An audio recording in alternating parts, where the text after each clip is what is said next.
अगर भारत और पाकिस्तान में फिर से जंग हुई तो सऊदी अरब क्या करेगा? एक डील हुई है। दरअसल डील कागज पर हुई है। पाकिस्तान यह कह रहा है कि यह डील सिक्योरिटी की गारंटी है। पाकिस्तानियों को चिल्ला चिल्ला कर बताया जा रहा है कि अब की बार अगर भारत ने हमला किया तो सऊदी अरब पाकिस्तान का साथ देगा, भारत के खिलाफ लड़ेगा। क्या सच में ऐसा होगा? क्या सऊदी अरब भारत से भिड़ जाएगा, और वो भी पाकिस्तान के लिए? पूरी दुनिया में यह हेडलाइन चलाई जा रही है, लेकिन इस एग्रीमेंट की असल इनसाइड स्टोरी हम आपको बताएंगे इस रिपोर्ट के जरिए।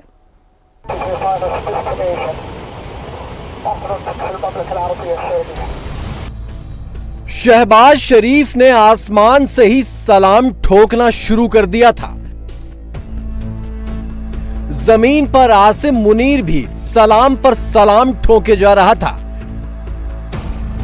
शहबाज शरीफ अरबी शेख से लिपट पड़े और फिर अपने पाव पाव के atom bomb Saudi crown prince Mohammed bin Salman को बेच डाले। सऊदी अरब ने मुनीर को चौकीदार रख लिया। सऊदी शेखों की रखवाली करेगा पाकिस्तान।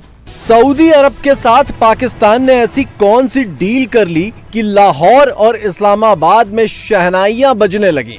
सऊदी अरब ने ऐसा क्या दे दिया कि पाकिस्तान के कटोरे में समा ही नहीं रहा है? दरअसल ये एक समझौता है जिसे पाकिस्तान खुदा की नायाब नेमत समझकर चूमे जा रहा है। सऊदी अरब और पाकिस्तान ने जॉइंट स्ट्रेटेजिक डिफेंस एग्रीमेंट किया है। इस समझौते में कहा गया है कि अगर एक देश पर हमला होता है तो इसे दोनों देशों पर हमला माना जाएगा और दूसरा देश खुद ब खुद लड़ाई में शामिल हो जाएगा। सऊदी अरब की फौजी ताकत पाकिस्तान के मुकाबले काफी कम है। जाहिर है ऐसे समझौते का ज्यादा फायदा उसे ही होना है। पाकिस्तान की फौज जंग लड़ने में कितनी उस्ताद है, ये तो ऑपरेशन सिंदूर के 3.5 दिनों में ही पूरी दुनिया ने देख लिया। खुद सऊदी मिनिस्टर पाकिस्तान को बख्श देने की अपील करने नई दिल्ली आए थे। जब सऊदी अरब को मुनीर की फौज की सच्चाई पता ही है तो उसे पाकिस्तान से चाहिए क्या? क्या पाकिस्तान के एटम बम? बात तो एकदम सच्ची है। 2015 में यमन के हूती विद्रोहियों के खिलाफ सऊदी अरब ने एक जंग शुरू की थी।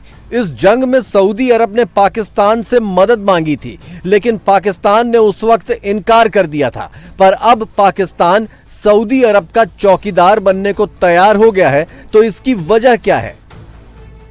सऊदी अरब के भारत के साथ अच्छे रिश्ते हैं, पाकिस्तान के साथ तो अच्छे रिश्ते हैं ही।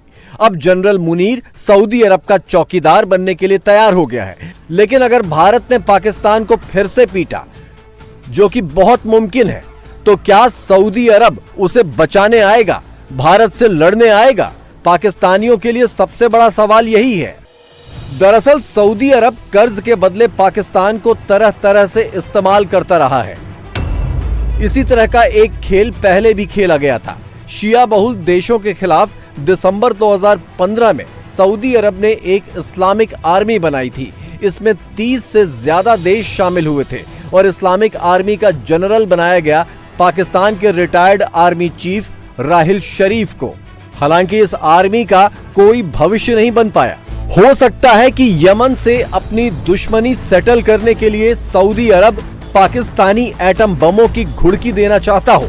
सऊदी अरब और यूएई के टुकड़ों पर पलने वाले पाकिस्तान को अगर किराए पर एटम बम देने से 2-3 अरब डॉलर मिल जाएं, तो उसके लिए इससे अच्छा और क्या होगा?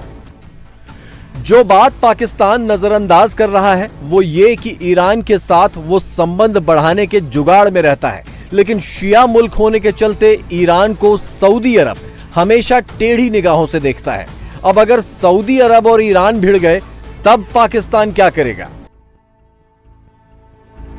पाकिस्तान को ना तो अमेरिका से मतलब है, ना ईरान से, ना सऊदी अरब से और ना यूएई से। उसे मतलब है तो सिर्फ डॉलर से।